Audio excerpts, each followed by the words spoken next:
Hi, I'm Adam. I'm an Economics and Policy Associate at PwC, and this is Lepas Sekolah.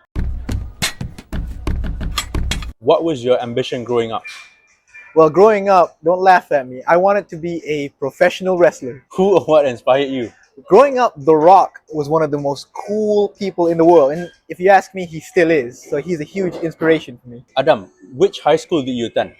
I went to SMK Seksyen 5 Wangsa Maju. It's right behind Wangsa Walk. You took the science stream for SPM. Why did you take the science stream? Well, in Malaysia, in the education system, if you do kind of well in PT3, you automatically get lumped into science stream. So I just went with it. There is this conception that people who do the art stream and the humanities stream for SPM are less intellectually inclined. Do you agree? Well, as someone who did his degree in humanities, I would like to say that I wholeheartedly disagree with that conception. People should be able to explore their areas of interest and do what they want to do, and they shouldn't be called stupid for doing that. What was the most difficult part about SPM? Well, one thing that I found really challenging about SPM is understanding what exactly I was trying to do. The thing about education sometimes in Malaysia is that you're not trying to figure out why you're doing something. Rather, it's monkey see, monkey do. Why is one thing correct? Teacher said so.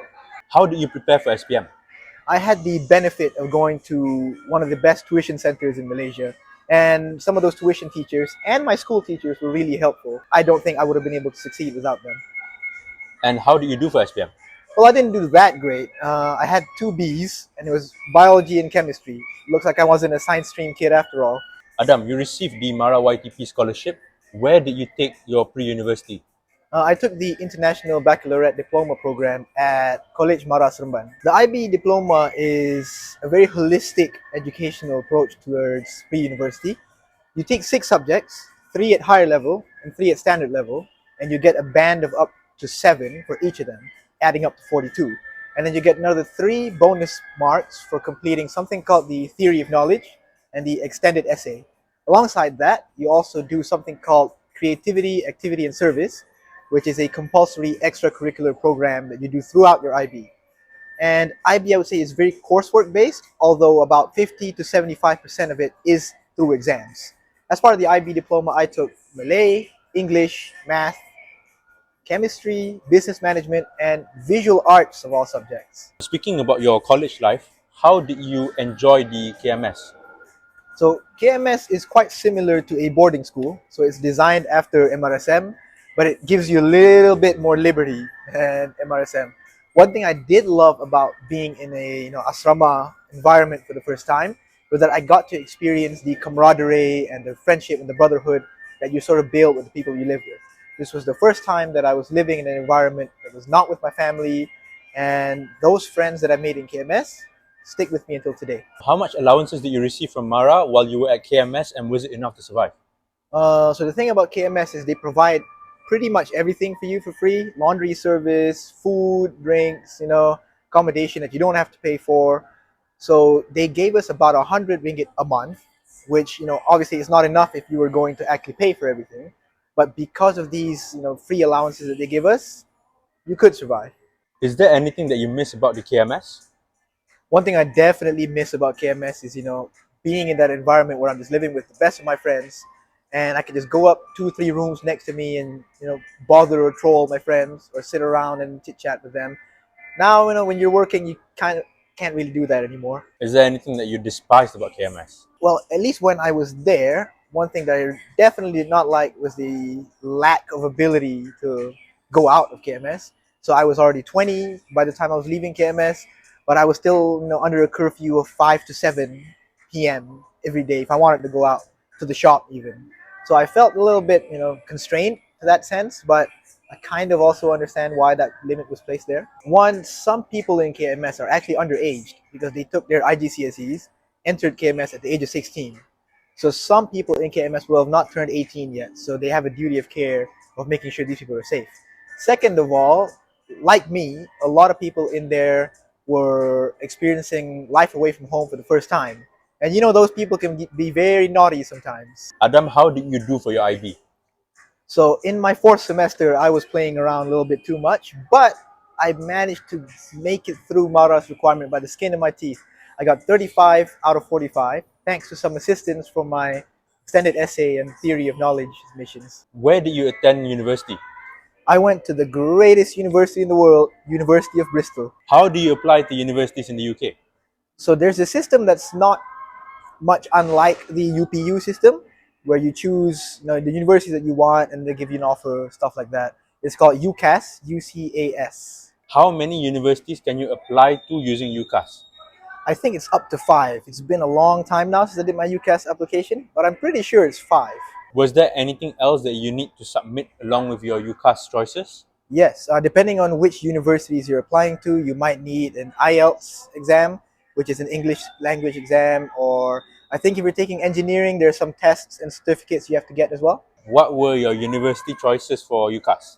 I can't remember all 5 that I applied to, but I remember my firm and insurance choices being Warwick and King's. If your choices were Warwick and King's, why did you end up in Bristol? Well, so that's what I always say. I didn't really choose Bristol, but Bristol chose me.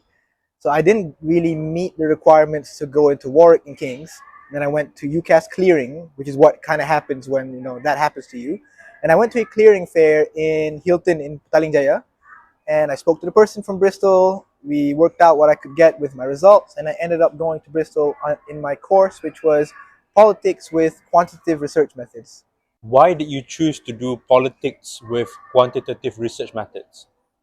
Politics has been the course that I wanted to get at that point. I think it was a very interesting time in Malaysian politics. It really inspired me to understand a lot more about how politics works, what's the logic behind it, the logic behind the democratic process, for example.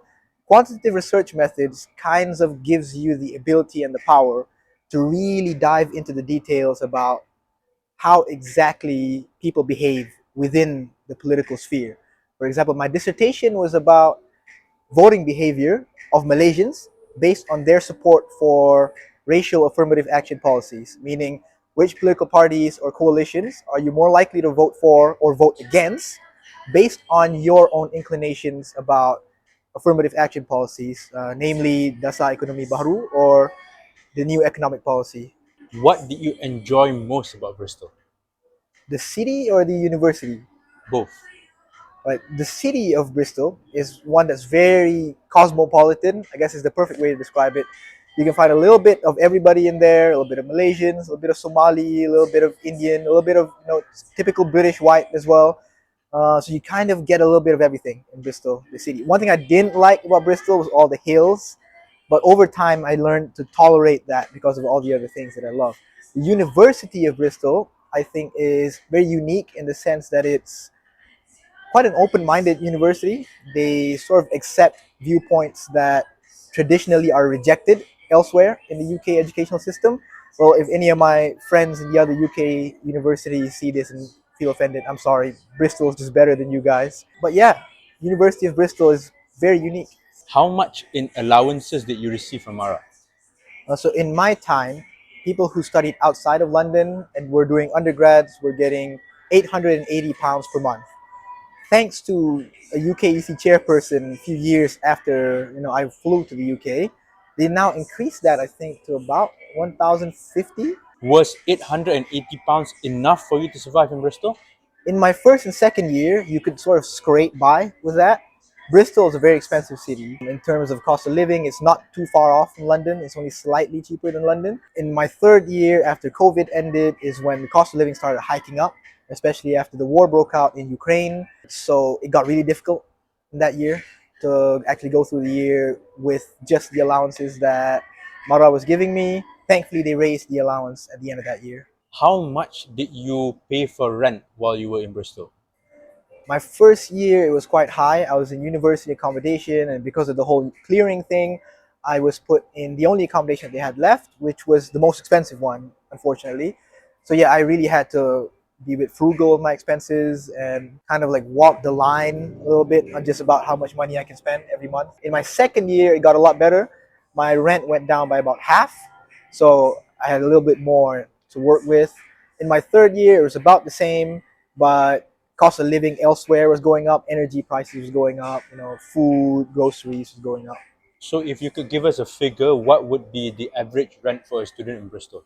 Now it is probably around 600, 700 on a good day, Some will be paying up to 1,000 every month if you're living in like a studio or something. And this is in pounds, right? This is all in pounds. Yeah. Given the constraints with your allowances, did you take on any part-time jobs? I only worked part time in the summer of 2021 because I needed to pay off something called a non guarantor fee. So the thing that that students need when looking for housing in Bristol is a guarantor, and this goes for both UK and international students. The thing is, the guarantor has to be a UK homeowner. So if you're an international student, you're not going to have that.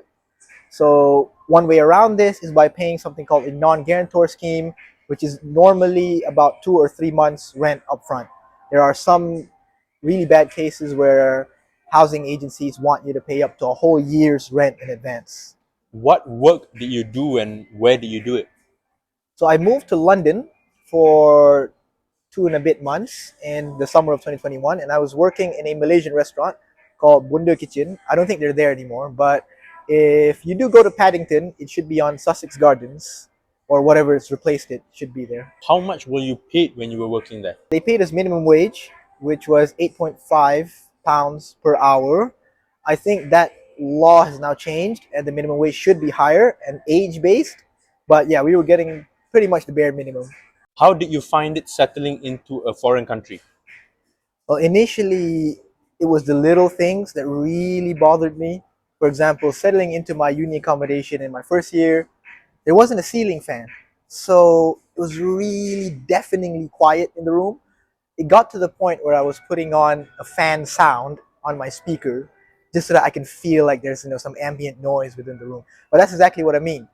So a lot of it is small things. Drinking water from the tap, for example, it really made me feel like this place is really different than what I know. It's different from where I'm from. What should Malaysian students do to feel at home when they first settle into the UK? I would say one of the first things to do is to try and identify who your support circle is. More often than not, that means like hanging around a group of Malaysians.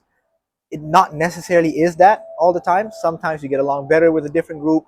That's fine. But you got to find out what works for you, what makes you feel at home, what gives you that sense of comfort.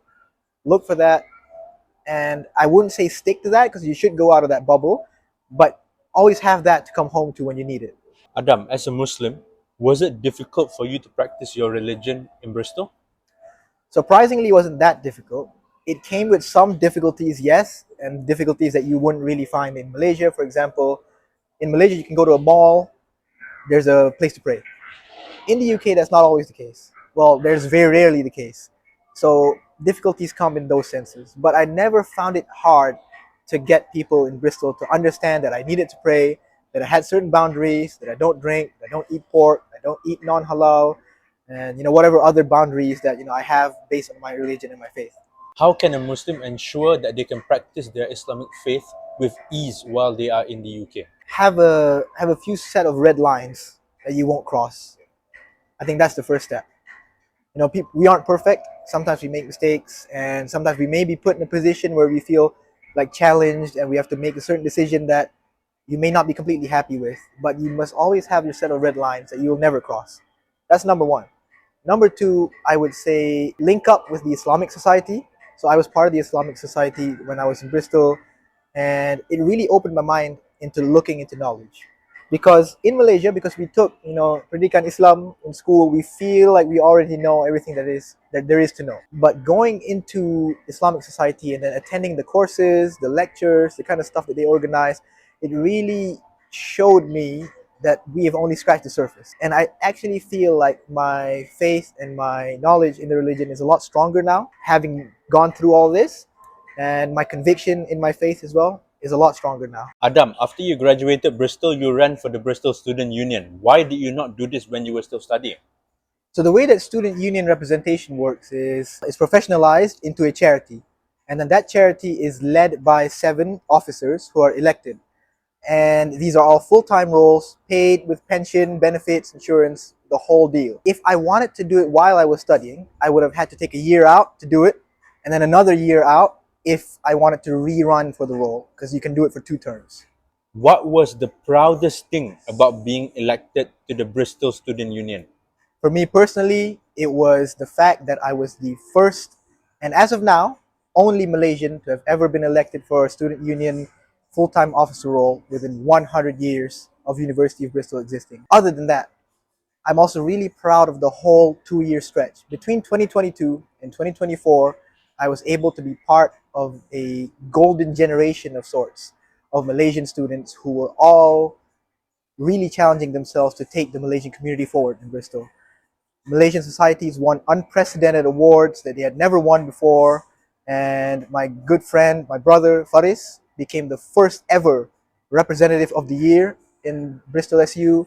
And at the same time, we had a really good connection with UKEC because my other brother, Wef, was the chairperson of UKEC that year between 2022 and 2023.